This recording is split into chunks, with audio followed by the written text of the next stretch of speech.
स्वागत है बच्चों आपके अपने YouTube चैनल द स्कूल बडी में। आज के वीडियो में बच्चों हम महादेवी वर्मा का जीवन परिचय पढ़ने वाले हैं जो आपकी बोर्ड एग्जाम की दृष्टि से उपयोगी है। तो शुरू करते हैं महादेवी वर्मा जीवन परिचय। तो हम सबसे पहले कुछ बेसिक सी जानकारी देखेंगे। बच्चों यदि आपको ये जानकारी पता होगी तो आप काफ़ी हद तक के अपने मन से भी जीवन परिचय लिख सकते हैं। तो सबसे पहले हम देखते हैं इनका नाम। इनका नाम था महादेवी वर्मा। इनका जन्म 26 मार्च 1907 को हुआ था। इनके पिता का नाम गोविंद साहेब वर्मा था। जन्म स्थान इनका उत्तर प्रदेश फर्रुखाबाद था। ठीक है। इनकी जो भाषा थी हिंदी और अंग्रेजी में ये लेखन करती थी। मृत्यु इनकी 11 सितंबर 1987 को हो गई। बच्चों यदि आपको इतनी जानकारी होगी तो आप अपने मन से बनाकर भी जीवन परिचय लिख सकते हैं। जैसे महादेवी वर्मा का जन्म 26 मार्च 1907 को उत्तर प्रदेश फर्रुखाबाद में हुआ। इनका जन्म एक संपन्न परिवार में हुआ। महादेवी वर्मा के पिता का नाम गोविंद साहेब वर्मा था और ये हिंदी और अंग्रेजी भाषा में लेखन करती थी। इनकी मृत्यु दिनांक 11 सितंबर 1987 को हो गई। तो इस प्रकार बच्चों आप जीवन परिचय अपने मन से भी लिख सकते हैं। तो शुरू करते हैं महादेवी वर्मा का संपूर्ण जीवन परिचय। ये रहा आपके सामने महादेवी वर्मा जीवन परिचय। हिंदी साहित्य में आधुनिक मीरा।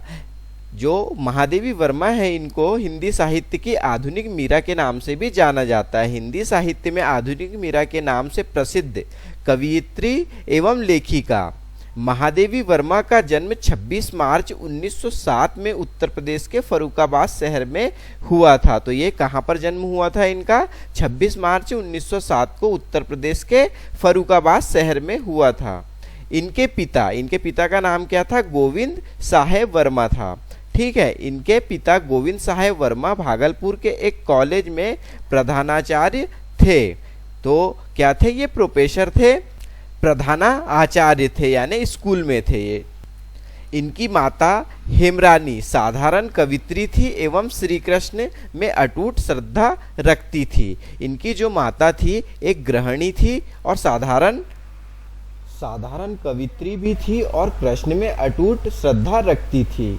इनके नाना जी को भी ब्रज भाषा में कविता करने की रुचि थी। तो इनके जो नाना जी थे ये कौन सी भाषा में कविता करते थे? ये ब्रज भाषा में कविता करते थे। नाना एवं माता के गुणों का महादेवी पर गहरा प्रभाव पड़ा। इनके जो नाना जी थे और इनकी माता थी इनसे ही महादेवी वर्मा को जो है प्रेरणा मिली है और इन पर गहरा प्रभाव पड़ा। इनकी प्रारंभिक शिक्षा इंदौर से और उच्च शिक्षा प्रयाग से हुई है। 9 वर्ष की आयु की अल्पायु में ही इनका विवाह स्वरूप नारायण वर्मा से हुआ। 9 वर्ष की आयु में ही इनका विवाह हो गया और किससे हुआ? स्वरूप नारायण वर्मा से।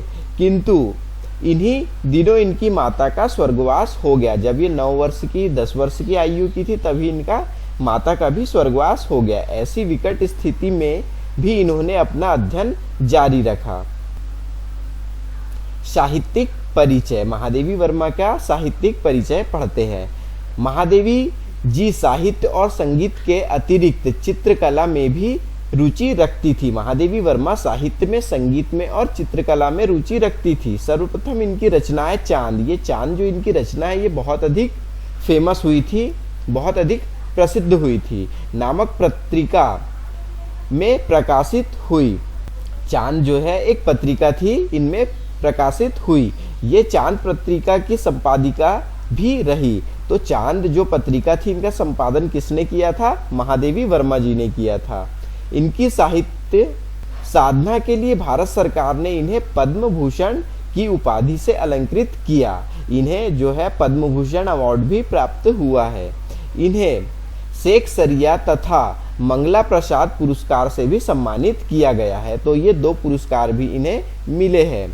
वर्ष 1983 में उत्तर प्रदेश हिंदी संस्थान द्वारा इन्हें 1 लाख रुपए का भारत भारती पुरस्कार दिया गया था। तो 1983 में इन्हें 1 लाख रुपए का भारत भारती पुरस्कार भी दिया गया था। इसी वर्ष काव्य ग्रंथ यामा इनका बहुत अधिक प्रसिद्ध हुआ ग्रंथ है, पर इन्हें भारतीय ज्ञानपीठ पुरस्कार प्राप्त हुआ। भारतीय ज्ञानपीठ पुरस्कार भी इन्हें मिला है।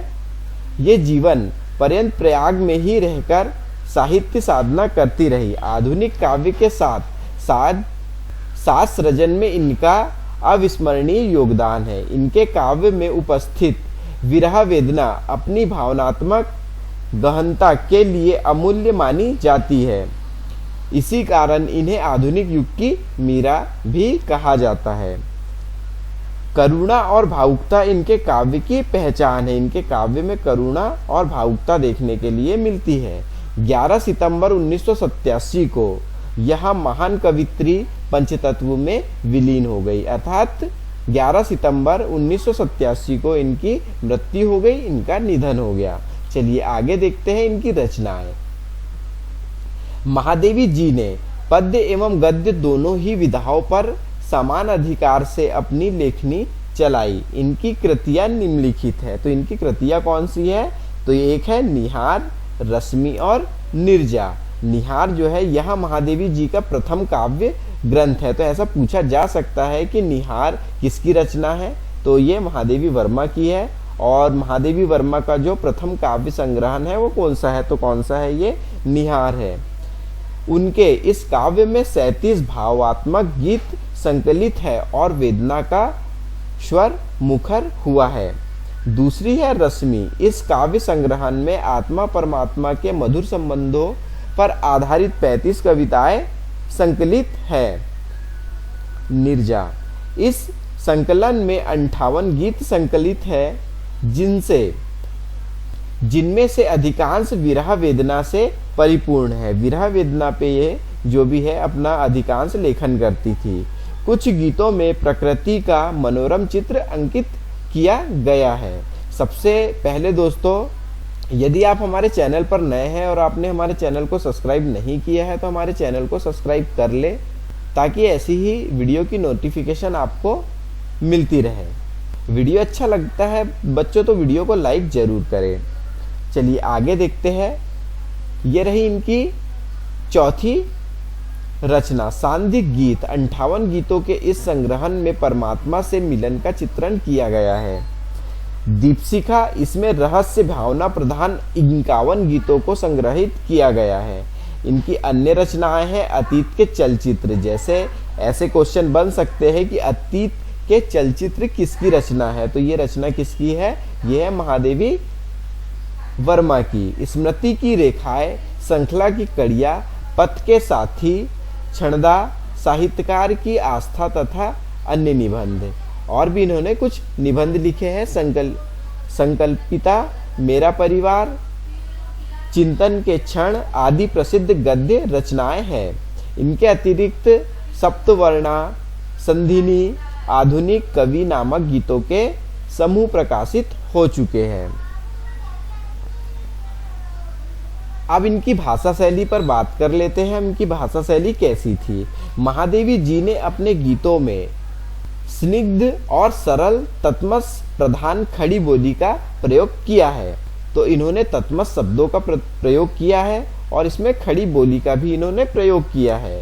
इनकी रचनाओं में उपमा, रूपक, श्लेष, मानवीकरण आदि अलंकार का उपयोग किया हुआ है। अलंकारों की छटा देखने को मिलती है। इन्होंने भावनात्मक शैली का प्रयोग किया है।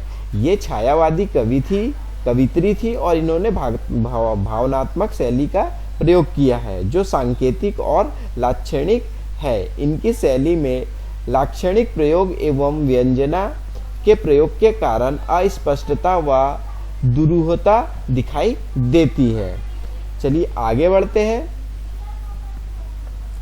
हिंदी साहित्य में स्थान। महादेवी वर्मा का हिंदी साहित्य में स्थान। महादेवी वर्मा जी कविताओं में नारी हृदय की कोमलता, सरलता का बड़ा ही मार्मिक चित्रण हुआ है। इनकी कविताओं में जो है हृदय की कोमलता और सरलता का बड़ा ही मार्मिक चित्रण हुआ है। इनकी कविताएं संगीत की मधुरता से परिपूर्ण है। इनकी कविताओं में एकाकीपन की भी झलक देखने को मिलती है, अकेलेपन की झलक देखने के लिए मिलती है। हिंदी साहित्य में पद्य लेखन के साथ साथ अपने गद्य लेखन द्वारा हिंदी भाषा को सजाने संवारने में तथा अर्थ गांभीर्य प्रदान करने का जो प्रयत्न इन्होंने किया है वह प्रशंसा के योग्य है। हिंदी के रहस्यवादी कवियों में इनका स्थान सर्वोपरि है। रहस्यवादी कवि इन्हें माना जाता है। चलिए आगे बढ़ते हैं। तो अब इनकी शिक्षा पे बात कर लेते हैं। छठी कक्षा तक शिक्षा प्राप्त करने के उपरांत, ये 6वीं कक्षा में थी, तभी इनका 9 वर्ष की बाल्यावस्था में ही महादेवी वर्मा का विवाह डॉक्टर स्वरूप नारायण वर्मा के साथ कर दिया गया। जब यह 6वीं कक्षा में थी तब इनका 9 वर्ष की आयु थी और इसमें ही बाल्यावस्था में ही महादेवी वर्मा का स्वरूप नारायण वर्मा के साथ विवाह कर दिया गया। इससे इनकी शिक्षा का क्रम टूट गया और ये पढ़ाई नहीं कर पाई, क्योंकि महादेवी के ससुर लड़कियों के शिक्षा प्राप्त करने के पक्ष में नहीं थे। इनके ससुर नहीं चाहते थे कि इनके घर की लड़कियां जो है वो शिक्षा प्राप्त करें। लेकिन जब महादेवी वर्मा के ससुर का स्वर्गवास हो गया तो महादेवी जी ने पुनः शिक्षा प्राप्त करना शुरू किया। जब इनके ससुर की मृत्यु हो गई तब इन्होंने जो है पुनः शिक्षा प्राप्त करना शुरू किया। वर्ष 1920 में महादेवी जी ने प्रयाग के प्रथम श्रेणी में मिडिल पास किया। 1924 में इन्होंने हाई स्कूल पास किया और इसके बाद 1926 में इन्होंने इंटरमीडिएट और वर्ष 1928 में एमए की परीक्षा क्रॉसवेट गर्ल्स कॉलेज से प्राप्त किया। ठीक है। 1933 में इन्होंने संस्कृत में मास्टर ऑफ एमए की परीक्षा उत्तीर्ण किया। यहाँ पर इन्होंने बीए किया है, बीए की परीक्षा की है 1928 में और 33 में इन्होंने एमए किया है। इस प्रकार इनका विद्यार्थी जीवन बहुत ही सफल रहा। चलिए आगे चलते हैं। तो बच्चों यहाँ पर हमने महादेवी वर्मा का संपूर्ण जीवन परिचय पढ़ा है। यदि आपने अभी तक हमारे चैनल को सब्सक्राइब नहीं किया है तो हमारे चैनल को सब्सक्राइब जरूर कर ले, ताकि ऐसी ही वीडियो की नोटिफिकेशन आपको मिलती रहे। ऐसे ही जीवन परिचय पढ़ने के लिए आप हमारे चैनल की प्लेलिस्ट में जा सकते हैं। वहां पर आपको सभी प्रकार के जीवन परिचय पढ़ने के लिए मिलेंगे। तो बच्चों, उम्मीद है आपको महादेवी वर्मा का जीवन परिचय समझ में आया होगा। मिलते हैं ऐसी ही एक अगली वीडियो में। वीडियो देखने के लिए धन्यवाद।